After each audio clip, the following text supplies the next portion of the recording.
Bicycle kick কিংবা overhead শটে গোল football প্রেমীদের পছন্দের শীর্ষে। মাত্র কদিন আগেই নেপালের বিপক্ষে বাংলাদেশ ফুটবল আইকন হামজা চৌধুরীর গোল স্মৃতিতে এখনও টাটকা। এবার বয়সকে বৃদ্ধাঙ্গুলি দেখিয়ে যা করে দেখিয়েছেন ক্রিস্টিয়ানো রোনালদো। জাতীয় দল, সাবেক ক্লাব রিয়াল মাদ্রিদের পর আল নাসর ভক্তদের উপহার দিয়েছেন আইকনিক গোল।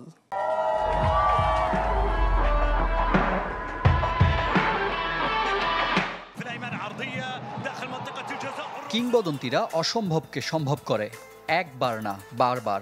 ক্রিস্টিয়ানো রোনালদোর বাইসাইকেল কিক যার জলজ্যান্ত প্রমাণ। নিজ দেশ পর্তুগাল, ক্লাব ফুটবলে রিয়াল মাদ্রিদের পর ক্যারিয়ারের পরন্ত বেলায় আল নাসরের হয়ে আইকনিক গোলে জানান দিলেন কেন তিনি বাকিদের চেয়ে আলাদা। 5 ব্যালন ডি'র, চ্যাম্পিয়ন্স লিগ, ইউরোর শিরোপা সহ ফুটবলীয় জীবনে রোনালদোর অর্জনের তালিকা অনেক লম্বা। মাঠে জন্ম দিয়েছেন অনেক আইকনিক মুহূর্তের। সে তালিকায় 2018 চ্যাম্পিয়ন্স লিগে রিয়াল মাদ্রিদ জার্সিতে ইউভেন্টাসের বিপক্ষে করা গোল ভক্ত তো বটেই, নিন্দুকেরও প্রশংসার দাবিদার। মাদ্রিদ ছেড়ে তুরিন ঘুরে মরুদ্দেশ সৌদিতে পাড়ি জমিয়েছেন। বয়সও 40 পেরিয়েছে, অথচ এখনও টকবগে তরুণ CR7। 7 বছর পর আবারও বাইসাইকেল কিকে স্তব্ধ করে দিলেন ফুটবল বিশ্ব। নিজের দুর্দান্ত গোলের ভিডিও শেয়ার করেছেন সামাজিক যোগাযোগ মাধ্যমে, যেখানে ভক্তদের জন্য রেখেছেন পুরস্কারের সুযোগ।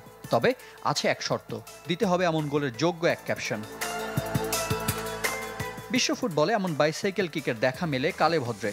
গত 1 মাসে এমন গোলের সাথে জড়িয়ে আছে দেশের ফুটবলের পোস্টার বয় হামজা চৌধুরীর নাম। বিশ্বকাপ বাছাইয়ে স্কটিশ ফুটবলার স্কট ম্যাকটিমনের গোল উচ্চতার বিচারে বাকিদের চেয়ে এগিয়ে। তবে বুড়ো বয়সে রোনালদোর বাইসাইকেল কিক অতুলনীয়। একটু একটু করে এগিয়ে যাচ্ছেন হাজার গোলের মাইল ফলকের দিকে, সেই সাথে রেকর্ড 6ষ্ঠবারের মতো বিশ্বকাপে দেশকে প্রতিনিধিত্ব করতে। রিফাত হোসেন, চ্যানেল 24।